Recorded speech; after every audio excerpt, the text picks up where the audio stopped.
Let's solve LeetCode 78 subsets. So given an integer array nums of unique elements, return all possible subsets. Subset is a subset of an array is a selection of elements, possibly none of the array. So what we want to do is that if the input nums is equal to 1, 2, 3 is given, we want to return an integer array returning all the possible subsets that are present. So 1 is a subset, an empty set is a subset of this, then 1 is a subset, 2 is a subset, 1, 2 is a subset, 2, 3 is a subset, 1, 3 is a subset, 3 is a subset, and 1, 2, 3 is a subset. So that's what we want to return. If nums is equal to 0, we want to return an empty set because that's a subset of 0, and then the 0 itself. So this is what we want to find out. The solution set must not contain duplicate subsets, and we can return the solution in any order. Whenever such a type of problem is given, I would highly recommend using a priority tree or a decision tree, not a priority tree. So what I mean by that is, let's say we are given 1, 2, 3 as our thing. Okay, that is our subset. So what we're going to find out is we are going to start off by going through an empty list, and we are going to add each element to this set. So now we want to populate this list. All right, what options do we have? We either have an option of including the first element, or we have an option of excluding the first element. So if we include the first element, we get 1. If we exclude it, we still have an empty list. Now over here, we have two conditions again. We can include something, we can exclude something. If we include 1, we are going to have 1, 2. If we exclude, we are just going to have 1. Over here as well, we can either include the second element or we can exclude the second element. If we include, we're going to have just the 2, right? Because we are just including the second element. If we don't, we still have an empty list. Now let's get further ahead. Now in the third depth that we have, we want to get the third element. So we can either include or exclude. If we include, we have 1, 2, and 3. If we exclude, we just have 1 and 2. After that, we have again two options. We can either include the third element or exclude. If we include, there's 1, 3. If we exclude, we still have 1. Even over here, we can either include 3 or exclude 3. So we have 2, 3, and then we have 2. And finally, we have either include 3 or exclude 3. So we have 3 and an empty set, and this is our result. If you compare 1, 2, 3, 1, 2, correct? So these two, 1, 3, 1, 2, 3, 2. So this is all the combination. So all we need to do is find out two things. First, we need to find out that how do we want to approach this element. So like we want to first grab the first element here and then decide, do we want to exclude this or include this? The same goes for each of the elements. And then we also have to decide that when does this stop? This stops as soon as we reach this particular layer, right? How do we decide that? Well, this is the first layer, this is the second layer, and this is the third layer. So as soon as we reach the third depth, and that is equal to the length of this numbers, we are done. So we're going to use backtracking for this approach. Let's get started. So the very first thing that we have to do is def backtrack, a function that we are going to create. We are creating this function because first of all, I want to get the index. This index is essentially what element of this part are we on. Initially we'll start from 0, but then we'll go to 1, then we'll go to 2, right? And then we also want to decide what is the depth. So index is going to keep track of the element that we are on, and it's also going to keep track of the depth that we are on. So am I at depth 1, depth 2, or depth 3? Okay, great. After that, I'll need a path. The path is essentially what is the list till now. So at depth 1, the list is either 1 or an empty list. Or over here, we have 1, 2, and 1. Then we have 2 and an empty list. So these are all the paths. Okay. The reason we need to take in path is because path will essentially give us the final element, correct? Great. Now the reason we're taking index and path both is because index is not necessarily equal to the length of the path. For example, here we have 3 as the length of the path, but the index is also 3. But over here we have 1 and 2, which is length of path is 2 and the index we are on is 3. So index doesn't necessarily equate to this thing, right? It only equates to, do we want to include or exclude the third index of this nums array, all right? So having understood that, this is going to be backtracking. It's going to be recursion.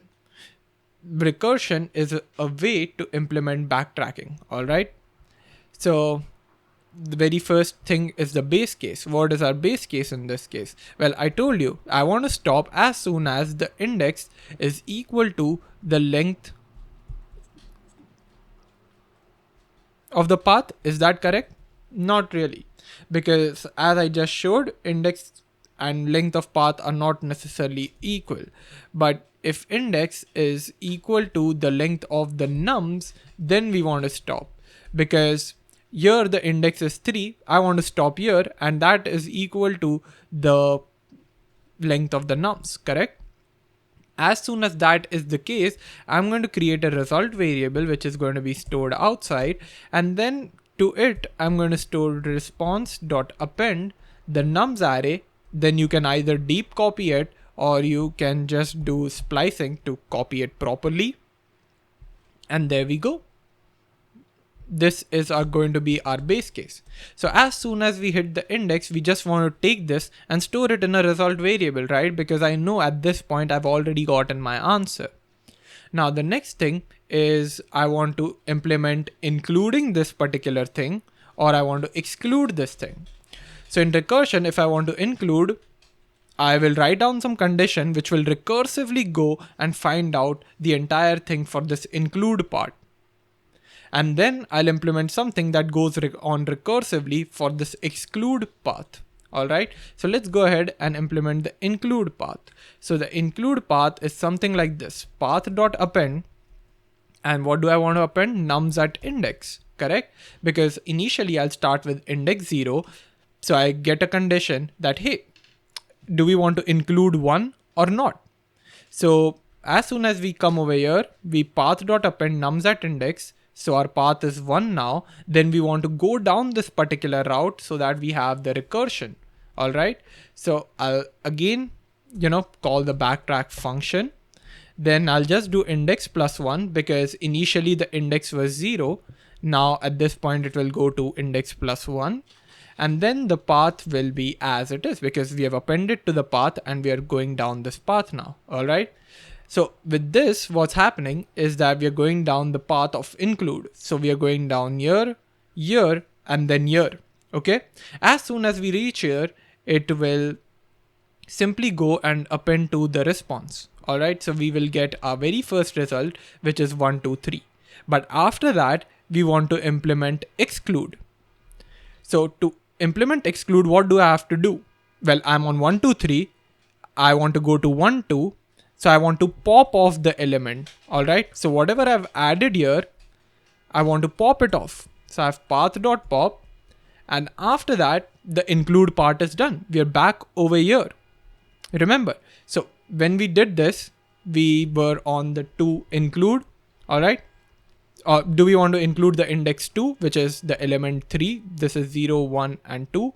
So as soon as we come over here, we have the option to either include or exclude. So now what I've done is include the index 2. So now I have 1, 2, 3 because I appended to the path, called this function again, but then we hit the base case. The base case is this particular thing. Index is equal to the length of nums. Index is 3. The length of nums is 3. So we append to the result. And now we are back on this particular thing, right? We are back at this function call where our backtracking function with index, 2 is called. So our index is 2 here. Okay. And the path is still 1, 2, 3 because we appended to the path, correct? So what I want to do is go back to path being 1, 2. Cool. So now that I have path 1, 2, I can just simply do the exclude part. In exclude, I just have to call backtrack index plus 1 because the index should still increase. Here the index is 2. When I go to the exclude path, the index should be 3 so that we hit the base case and we get our stuff running again.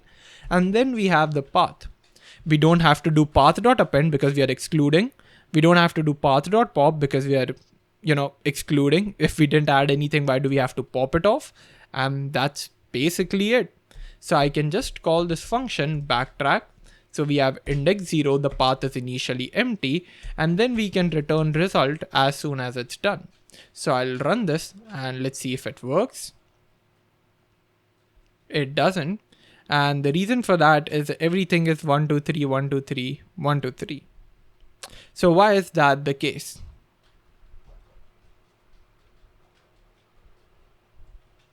That's because I've done result.append nums : I don't have to append nums because if I append nums every time, it's going to give us 1, 2, 3. But a good thing to notice here is that the number of arrays within this super array is the same as the number of arrays within this. So our logic is working of how many arrays we want. We've just appended the wrong thing.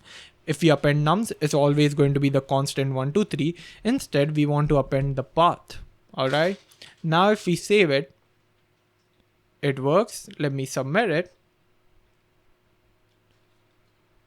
And it works out. So what is the time complexity over here? If you click on this analyze complexity, it will give you O of n into 2 to the power n. Why is that? That's because see how many layers deep in recursion are we going? Well, that will give us the memory complexity if you want to see it. O of n, because we go as deep as the number of elements that are present in this, correct? So we have n elements, so we have n layers deep, so our stack is n layers. That makes our memory complexity O of n, and for the space complexity, we are at O of n into 2 to the power n. That's because at every step, we are having 1.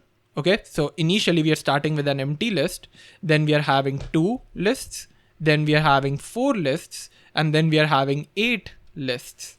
What is this? This is exponential 2 to the power n, correct? So that's exactly what we have here. And where does the n come in? So when we multiply it with n, where does that come in from? That is because of the splicing that we are doing over here. Path from nothing, like just doing this copy, takes O of n time. So that's another O of n. But since the bigger thing is O of 2 to the power n, this is considered the time complexity. But to be more specific, you can do multiply by n because that is pretty significant too.